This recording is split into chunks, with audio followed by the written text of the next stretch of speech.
Shalom. Shalom saudara. Satu kehormatan saya bisa berdiri di tengah-tengah saudara. Dari masuk tadi saya sangat bersyukur saudara.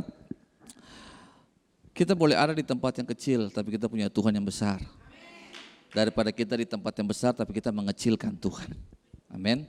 Jadi buat saya Tuhan lebih dari segalanya. Gak ada yang lain, karena itu Bapak Gembala sudah perkenalkan, saya John Patikawa, istri 1, anak 2. Jadi jangan sebelah baliakan. Istri 1, anak 2. Minggu lalu saya baru kembali antar anak saya. Jadi anak saya yang pertama baru saja mau masuk kuliah, lalu anak yang kedua SMP kelas 3. Nah, dua-duanya perempuan. Jadi yang paling besar kemarin karena Tuhan dia bisa tembus di sekolah musik Institut Seni di Jogja. Lalu kemarin saya dan istri antar dia untuk ngurus dia punya segala kelengkapan ada di sana. Nah, waktu saya ada di sana saya dihubungi oleh Bung Sony untuk berbagi dengan mereka bersama di kaum muda karena mereka punya ulang tahun katanya kemarin. Tapi kita gabung di hari Minggu. Lalu Bung Sony kasih tema untuk kita bicara tentang Pondok Daud. Nah, saya percaya pasti Bapak Gembala ajar saudara dengan luar biasa. Jadi kalau apa yang saya ajar saudara sudah tahu, ya saudara bilang amin-amin saja. Tapi saya percaya firman Tuhan itu selalu fresh. Setiap hari selalu mana selalu baru. Katong baca ayat itu ulang-ulang tapi ada saja yang Tuhan bicara buat katong, ada saja. Nah, hari ini mari buka sama-sama dengan saya dalam Kisah Rasul 15. Kisah Rasul 15 pada ayat yang ke-16. Di situ dikatakan, Kisah Rasul 15 ayat 16 dia bilang, kemudian aku akan kembali dan membangun kembali pondok Daud yang telah roboh dan reruntuhannya akan kubangun kembali. Nah saudara, Kisah Rasul 15 ini apa yang kita baca, mungkin saya sebaiknya baca dari ayat yang ke-14 deh.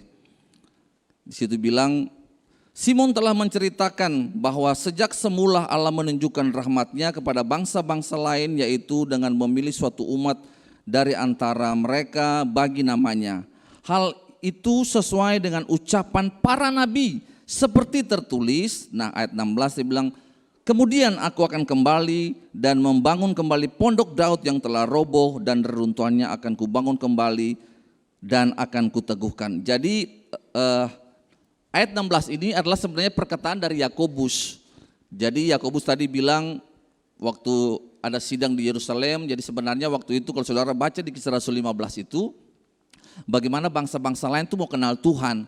Tetapi orang Yahudi bilang, si bisa mau kenal Tuhan itu mesti lewat sunat, harus sunat juga. Nah itu jadi perbantahan, lalu akhirnya Paulus dan Barnabas pergi ke Yerusalem, lalu mereka bersidang di sana, lalu tadi Petrus tuh bilang, dia bilang jangan taruh kukdi dong, karena katanya cuma karena anugerah. Nah lalu tadi tuh Yakobus yang bilang, karena para nabi juga sudah bernubuatkan bahwa kemudian aku akan membangun kembali pondok Daud yang telah roboh dan reruntuhannya akan kubangun kembali dan akan kuteguhkan. Jadi sebenarnya pondok Daud ini sebenarnya bicara tentang pujian penyembahan. Nanti saya share beberapa hal buat saudara, tapi itulah makanya tadi situ dikatakan bahwa kemudian aku akan kembali. Nah aku ini siapa?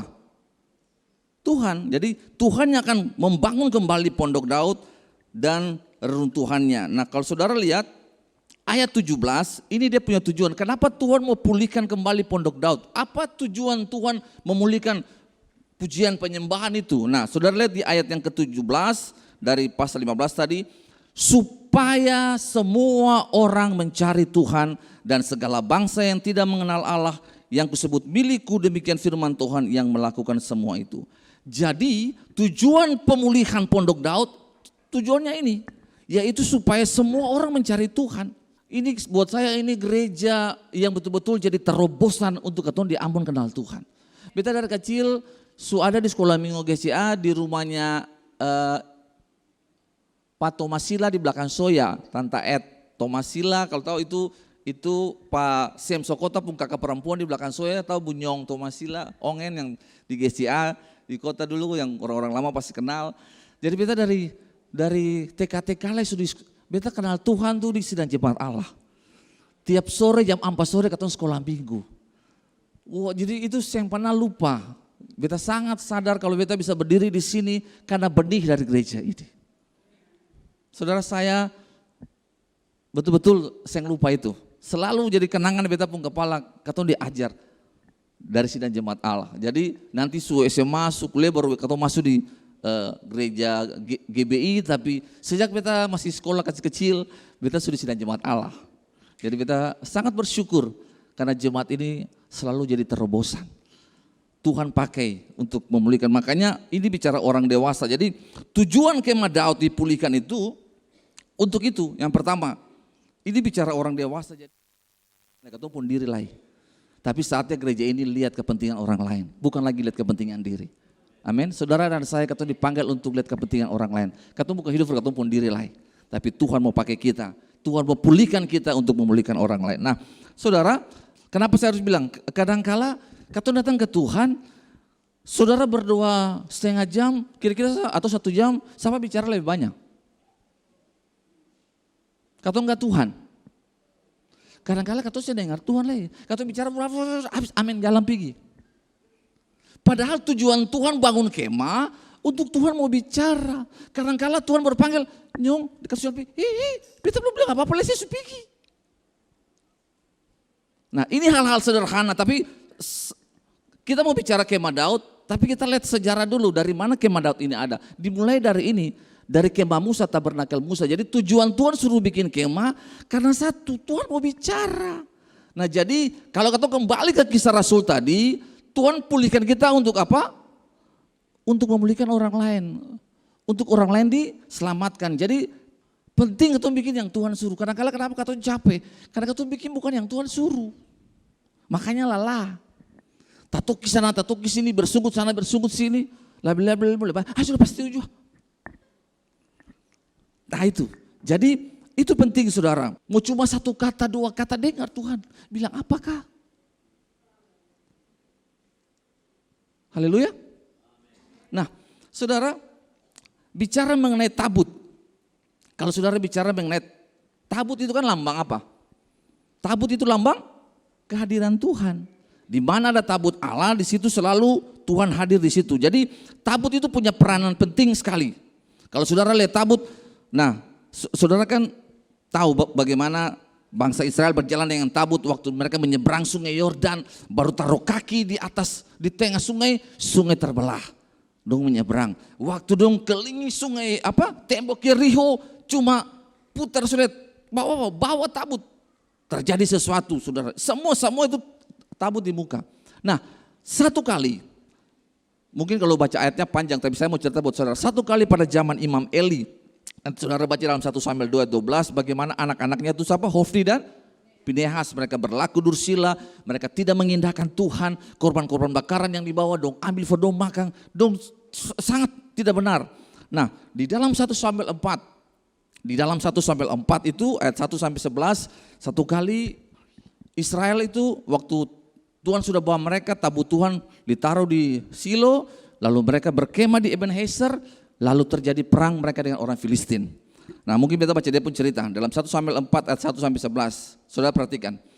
Dalam perkataan Samuel sampai ke seluruh Israel, orang Israel maju berperang melawan orang Filistin dan berkemah dekat Ebenezer, sedang orang Filistin berkemah di Afek.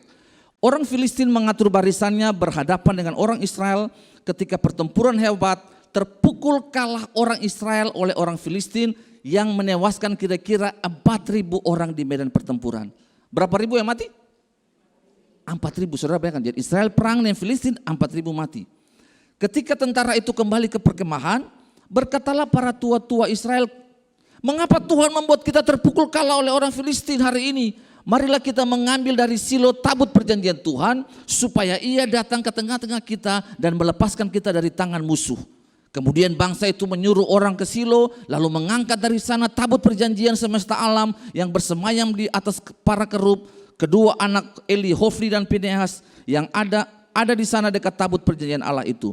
Segera sesudah tabut perjanjian sampai ke perkemahan, bersoraklah seluruh orang Israel dengan nyaring sehingga bumi bergetar. Dong sorak, tabut ada pasti menang ini. Dan orang Filistin yang mendengar sorak-sorak itu berkata, apakah bunyi sorak yang nyaring di perkemahan orang Ibrani itu? Ketika diketahui mereka bahwa tabut Tuhan telah sampai di perkemahan, ketakutanlah orang Filistin sebab kata mereka, Allah mereka telah datang ke perkemahan itu. Dan mereka berkata, celakalah kita sebab kita seperti ini belum pernah terjadi dahulu. Celakalah kita, siapa yang akan menolong kita dari tangan Allah yang maha dahsyat. Inilah juga Allah yang telah menghajar orang Mesir dengan berbagai-bagai tulah di padang gurun. Kuatkanlah hatimu dan berlakulah seperti laki-laki, hai orang Filistin, supaya kamu jangan menjadi budak orang Ibrani itu, seperti mereka dahulu menjadi budakmu. Berlakulah seperti laki-laki dan berperanglah. Lalu berperanglah orang Filistin, sehingga orang Israel terpukul kalah. Mereka melarikan diri masing-masing ke kemahnya. Amatlah besar kekalahan itu, dari pihak Israel gugur berapa banyak? 30.000 orang pasukan berjalan kaki. Lagi pula tabut Allah dirampas dan kedua anak Eli, Hofni dan Pinehas tewas. Saudara, kisahnya nih begini. Jadi tadi waktu dong perang lawan Filistin, dong terpukul kalah. Dong mati berapa? 4.000. Lalu dong bilang, kenapa katong kalah? Katong ambil tabut karena tahu kalau tabut ada pasti terjadi mujizat, karena tabut bicara kehadiran Tuhan. Jadi waktu tabut datang orang Filistin dengar. Orang bilang kata Tuhan katong mati habis. Mesir saya dong kasih hancur apalagi katong. Dong takut karena dong tahu Tuhan orang Israel datang. Malah dong lain kaskot lain. Saya mesti bertindak seperti laki-laki. Maju. Tapi saudara lihat. Orang Israel bersorak karena dong tahu mati katong maka kamu mantap-mantap nih anak. Kasarnya begitu kan saudara lihat. Tapi saudara lihat. Waktu mereka lawan orang Israel. Apa yang terjadi? Israel pikir dong menang. Padahal yang terjadi dong kembali kalah. Mati berapa banyak? Mati berapa banyak? Berapa tadi? 30.000. Saudara lihat, waktu belum ada tabut, mati cuma 4.000. Tapi ada tabut yang katanya ada Tuhan, mati lebih banyak. Mati berapa banyak?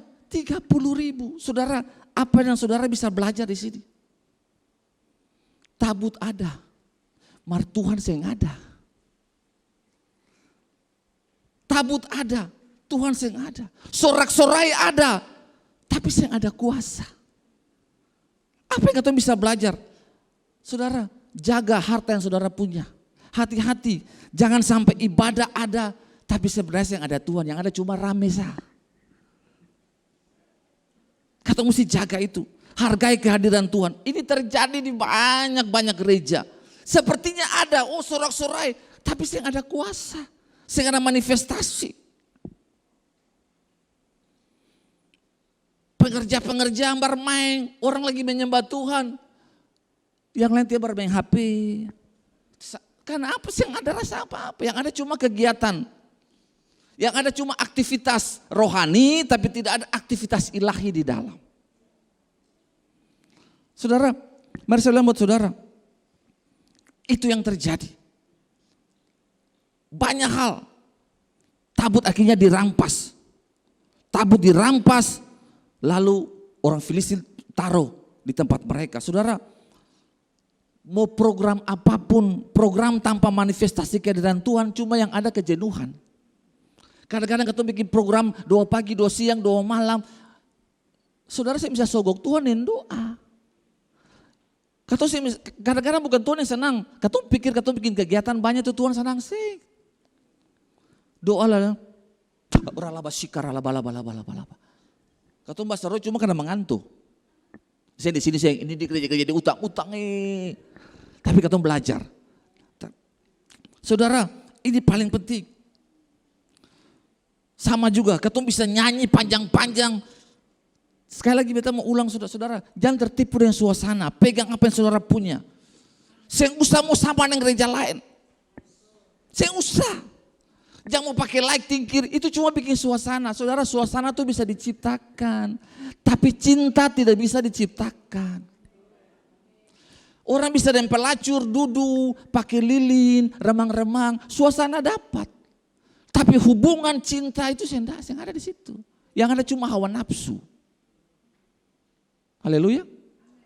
Nah sama kadang-kala kita bikin suasana sepertinya Tuhan hadir, lagu-lagu merinding, di kuburan juga merinding.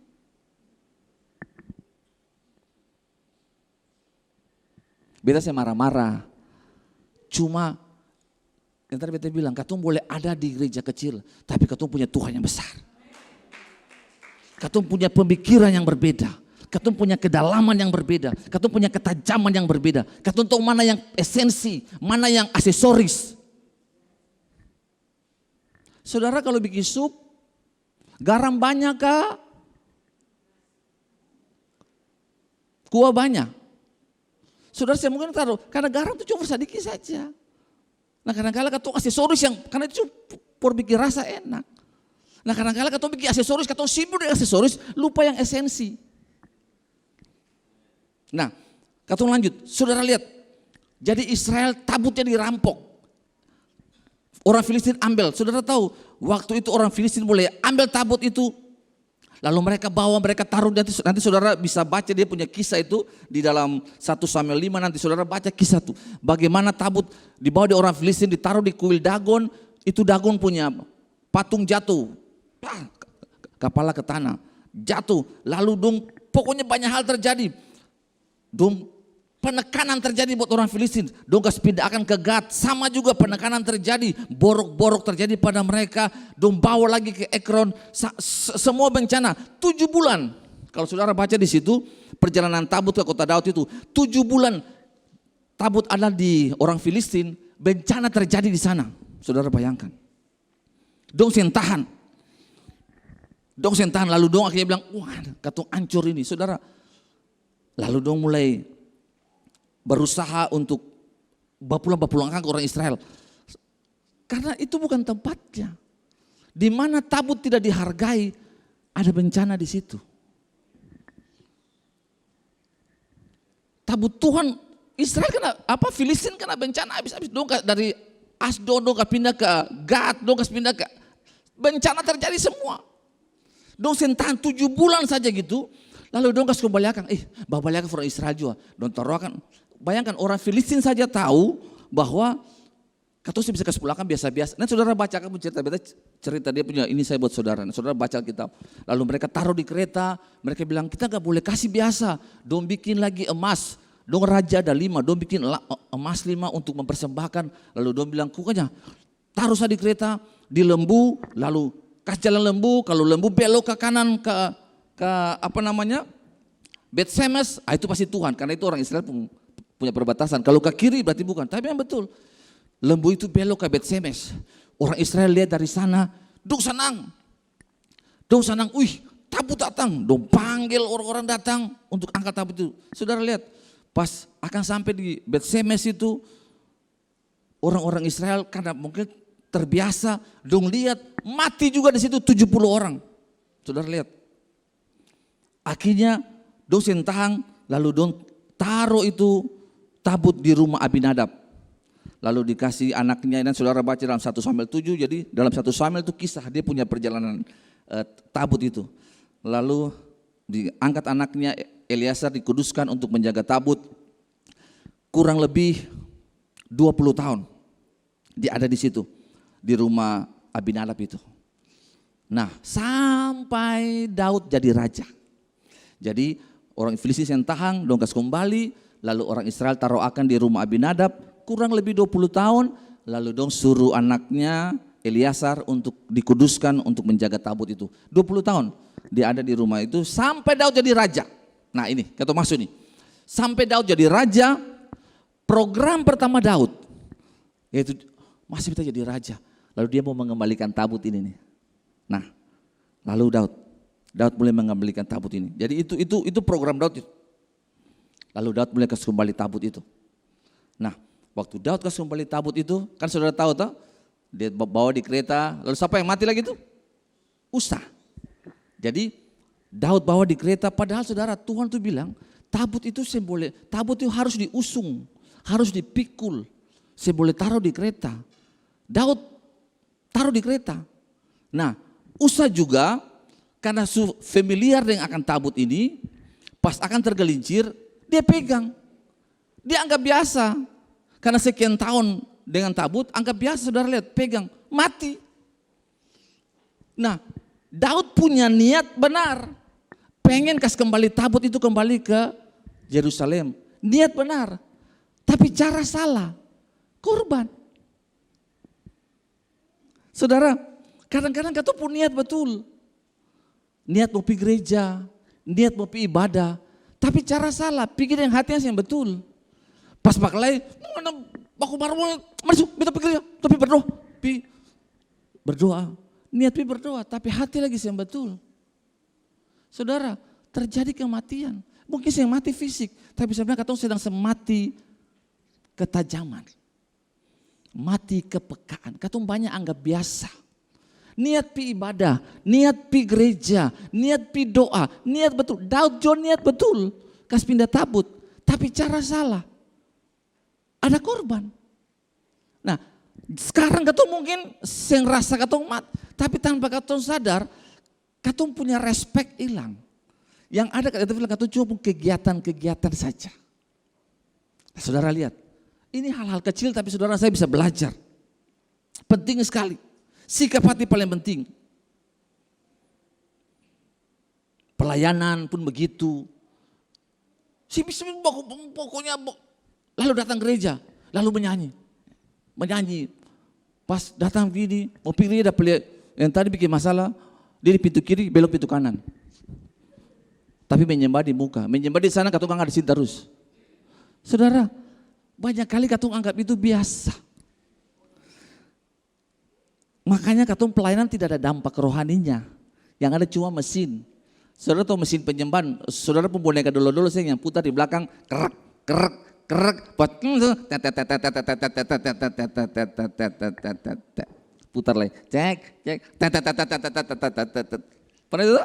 Nah, kadang-kadang katong gitu di gereja baca, cuma mesin penyembahan, haleluya, haleluya, pulang jadilah kembali. Jadi cuma yang 30 menit itu. Berapa banyak saudara berdoa gini? Ini buat teman-teman pelayanan. Ayo sepakat, mau melayani, ya tuh, sepakat berdoa, Tuhan berdoa. Padahal cuma sepakat pelayanan, pelayanan yang sepakat lah. Balik saya bicara lah, mau pelayanan saya sepakat, habis itu balik saya lah. Nah itu mesin. Karena apa? Sekali lagi, sebenarnya sudah terjadi kematian, tapi saya rasa yang tahu. Jadi yang ada cuma aktivitas. Saudara sekali lagi, ini hal-hal sederhana. Saudara mungkin tahu, tapi saya perlu kasih ingat karena tanpa sadar. Karena kita mau bicara tentang dibangun kembali. Dibangun kembali, pemulihan. Nah saudara, mari coba cek. Jangan-jangan katong sedang hidupi tanpa katong sadar. Saudara, ini yang terjadi. Lalu akhirnya apa? Pas Daud bawa itu tabut, Usa mati. Daud taruh tabut di rumah siapa? Taruh di rumah siapa? Obed-Edom. Nah nanti Bapak Gembala yang ajar ulang. Daud taruh di rumah Obed-Edom. Berapa lama di rumah Obed-Edom? 3 bulan. Daud taruh tabut di situ 3 bulan.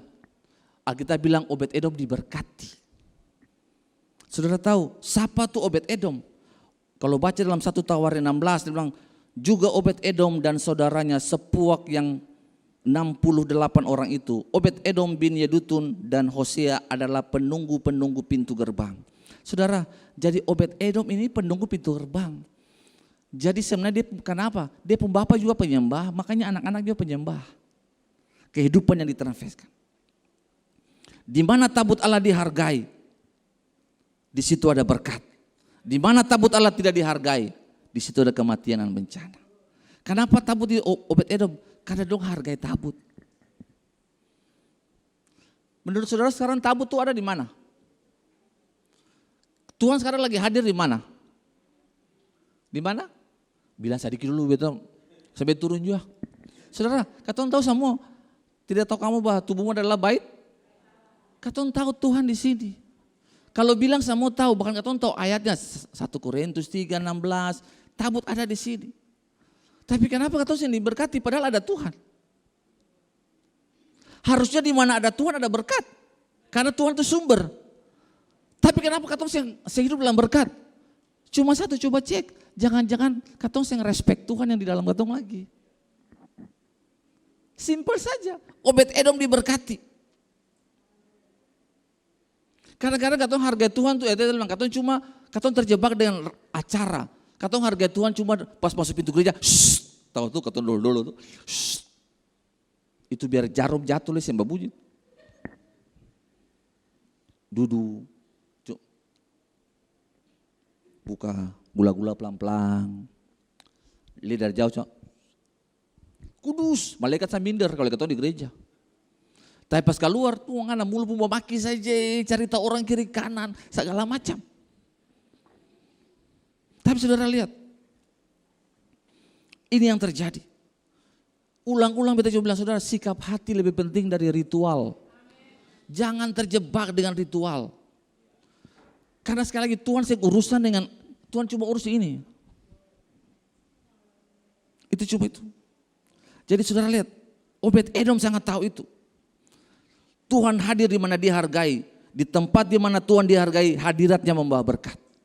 Amin. Saudara lihat 1 Samuel 2:20-30. Sebab demikianlah firman Tuhan Allah Israel, sesungguhnya aku telah berjanji keluargamu dan kaummu akan hidup di hadapanku selamanya. Tetapi sekarang demikian firman Tuhan, jauhkanlah hal itu daripadaku, sebab siapa yang menghormati aku akan kuhormati, siapa yang menghina aku akan dipandang hina. Saudara, ini penting. Jadi waktu Daud taruh tabut di rumah Obed-Edom, 3 bulan akhirnya mungkin dia sadar, dia bertobat.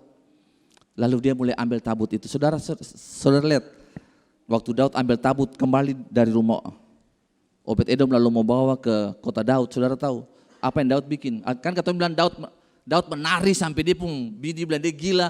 Makanya kalau katanya menyanyi, dan ku kan menari di hadapan seperti Daud menari. Coba cek, memang sebenarnya kayak Daud. Kadang-kadang menyanyi sah, kata menari kayak Daud. Saudara tahu Daud? Memang saudara sebenarnya sampai orang bilang gila, belum tuh. Jadi jangan bilang kata menari kayak Daud menari, belum. Daud tuh sampai dia bini saya benci dia. Bayangkan betapa dia respect Tuhan. Sampai dia bini saya suka dia. Kadang-kadang kata menyanyi, dan ku kan belum gila. Tapi Daud, Alkitab mencatat, saudara tahu, waktu tabut jalan, setiap 6 langkah, Daud potong lembu. 1, 2, 3, 4, 5, 6, potong lembu. 6 langkah, potong lembu. 6 langkah, potong lembu. Saudara tahu, kalau jalan sekitar 500 meter, kalau saudara lihat ke belakang kira-kira yang saudara lihat apa? Banjir darah. Lihat dia menghargai yang dia bikin buat Tuhan. Korban yang begitu banyak hanya untuk tabut itu sampai ke kota Daud. Lihat hatinya Daud itu. Setiap 6 langkah potong lembu, saudara. Bayangkan dia bini saya dan dia gila. Sukorbankan, menari kayak orang gila.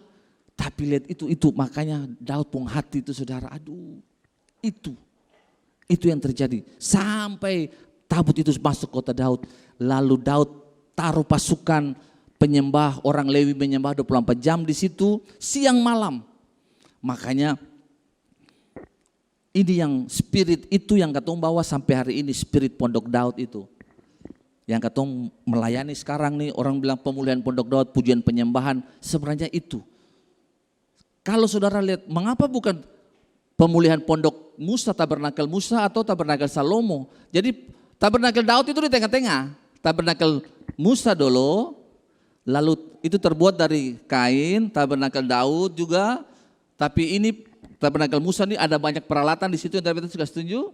Tabernakel Musa, nah Tabernakel Salomo tuh, Salomo bikin permanen, bikin gedung. Yang lagi dalam bentuk kemah.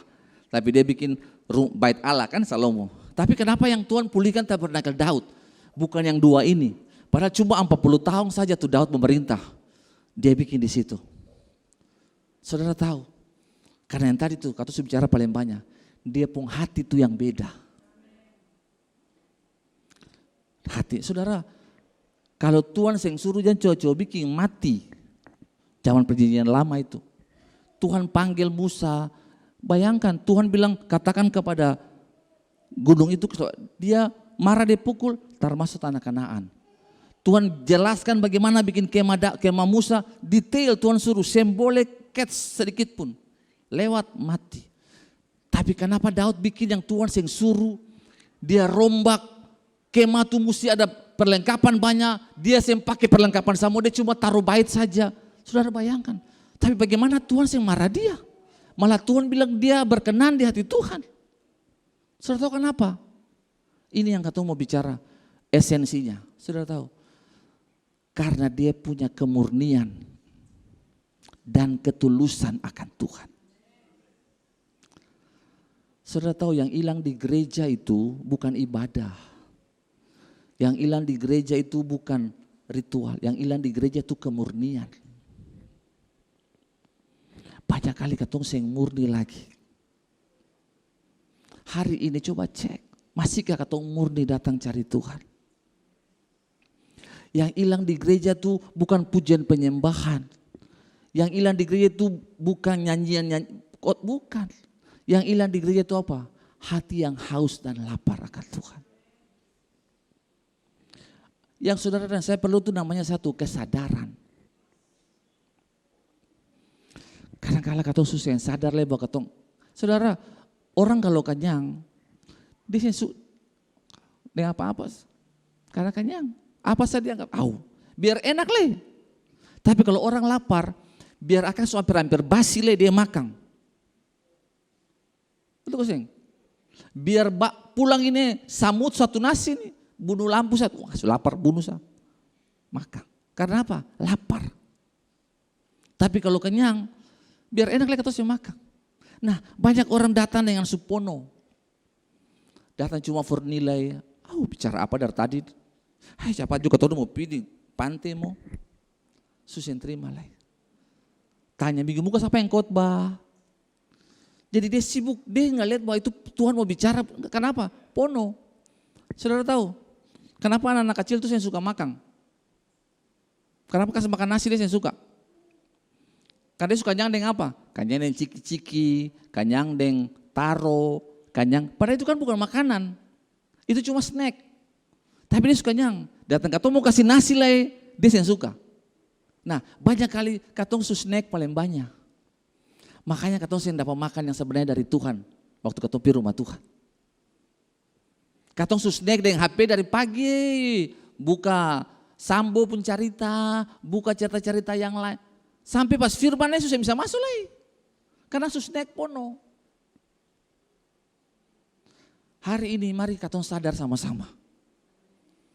Taruh Tuhan sebagai prioritas. Saudara lihat. Jadi kenapa Tuhan mau pulihkan tabernakel Daud?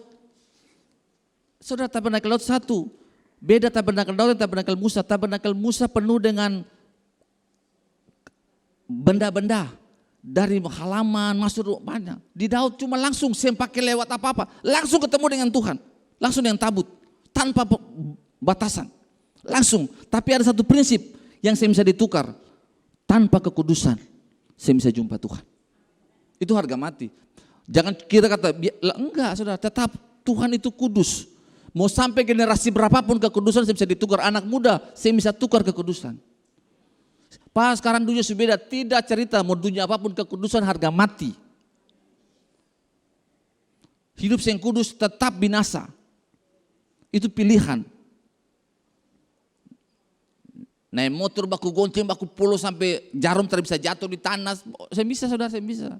Saya bisa. Anak muda ingat nggak bisa. Tanpa, saudara mau menyanyi sampai patah-patah mic nilai kalau ndak kudus, kita nggak bisa sogok Tuhan yang pelayanan, nggak bisa. Nggak bisa. Saudara nggak bisa beribut di rumah tapi pelayanan juga lah sogok Tuhan, Tuhan sebenarnya Tuhan ini nggak bisa. Pelayanan mesti lahir dari hati yang tadi kayak Daud itu. Ini yang Tuhan mau pulihkan.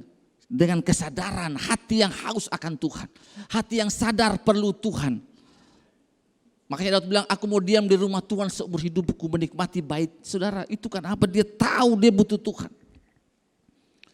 Daud sentiru sapa-sapa. Daud bikin dari hati yang mengasihi Tuhan. Saudara, lalu di mana perkakas-perkakas yang lain itu? Kalau cuma ada tabut, lalu di mana meja roti? Di mana kaki dian? Di mana kolam bakaran, pembasuhan itu di mana semua? Sebenarnya semua sudah menjadi satu dengan katong pun jiwa. Kematian Kristus menjadi bagian di sini. Firman yang penuh di dalam kita. Pengurapan api Tuhan terus menyala dalam ketong. Itu dia jadi satu dengan ketepung jiwa. Lalu Tuhan baitnya itu, tabut itu ada di ketepung hati yang paling dalam.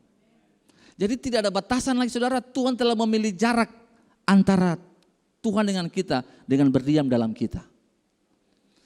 Saudara tahu kenapa Tuhan taruh Roh Kudus dalam ketong? Tahu nggak? Saudara pernah pikir nggak? Kenapa Tuhan tinggal dalam kita? Kalau Tuhan di Israel, paling yang bisa pergi cuma Pak Gembala dan Ibu katos yang bisa. Mendapat kepen dari mana? Kalau ketemu Tuhan, makanya katos yang perlu pergi naik haji toh. Katos yang perlu cari Tuhan karena Tuhan sudah di mana? Di sini. Maka Tuhan tahu.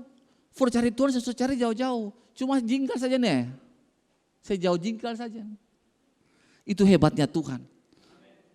Tuhan yang ada di Israel, Tuhan ada di sini. Saya perlu cari Tuhan jauh-jauh, Tuhan ada di sini. Wow, saudara, itu hebat Tuhan. Tuhan tahu katong perlu Tuhan. Kasih, sih katong cuma dengan cerita sa. Hari ini saya perlu pergi Israel. Kalau ada uang ya pergi ronda-ronda. Tapi Tuhan yang di sana, Tuhan di sini. Tabut yang di sana, tabut di sini. Amin saudara. Nah, jadi biar hati saudara dan saya tetap haus dan lapar akan Tuhan. Mungkin nanti beta satu waktu akan bagi buat teman-teman tim musik.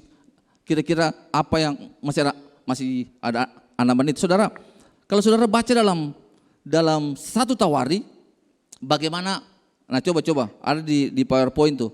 Untuk ibadah, saudara lihat ini. Untuk ibadah.